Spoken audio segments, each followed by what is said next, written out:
in our dotage on the many years that have passed as we approach the end of our lives at varying speeds, depending on whether or not we text and drive. That would be at the highest rate.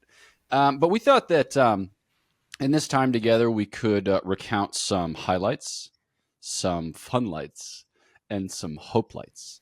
And the chances that we remember all those different lights and the appropriate prefixes are low. So my suspicion is that this will become all of the lights. And we'd like to thank our corporate sponsor for providing that title. So leading us into highlights, Father Patrick, thoughts?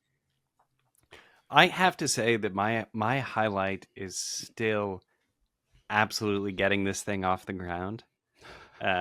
Because, I had like scissors, 2 empty tin cans, a piece of string, some tape, and a dream. And that is how Godsplaining was born. So some listeners have heard the story before, but initially we recorded the first episode. We had set a bunch of stuff up, and then out of some sheer panic, I didn't in fact post the episode, and Father Gregory encouraged me and said full send, and then we posted it on the Feast of Saint Dominic, and we've been going ever since. I mean, so for me, the beginning was the highlight, and it's just been. Yeah, I don't want to uphill from there. No, but that was really a great moment.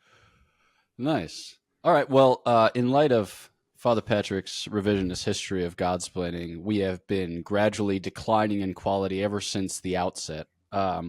So sorry, folks, that we have wasted your time for a period here of 5 years, but perhaps to give an alternate edition of the things that transpired. Father Jacob Bertrand, any highlights, preferably ones that take place after 2019? What was 2019? When we started it. Oh, yeah. My bad. I'm sorry. I apologize if I sound weird on the podcast to those listening. I'm in the midst of the flu, which is awesome. So that's great. Highlight, funlight, and hopelight all together. Nothing like a spring flu to really get you out of bed. Okay, so kind of a hot take, probably not something you would expect me to say, but I think the highlight of Godsplaining thus far has actually been the Camino, which I know everybody's face. There you go. If you're watching on YouTube's. Yeah, I think so. Partly true because there were a lot of good things about it, but also partly time because a lot of time has passed such that I can now be like, oh yeah, remember when that great experience happened? But seriously, I think the Camino was one of those, is a highlight.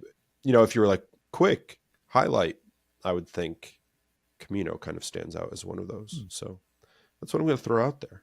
The Student Brothers have a distinction, which I haven't heard before, between Type 1 and Type 2 fun. And Type 1 fun is first level, first order fun, like bowling. I hate bowling. And Type 2 fun is the kind of fun that first order is not fun, but when reflecting upon becomes like something you enjoyed. You take a second, it's like a meta fun. So the Camino is like Type 2 fun would be, we went hiking, we ran out of stuff, and it was really dicey at points and really frustrating, but wow, we made it. And for the Camino, it sounds like that's Type 2 fun, right, for you? Maybe Type 1 and 2 fun for Father Gregory?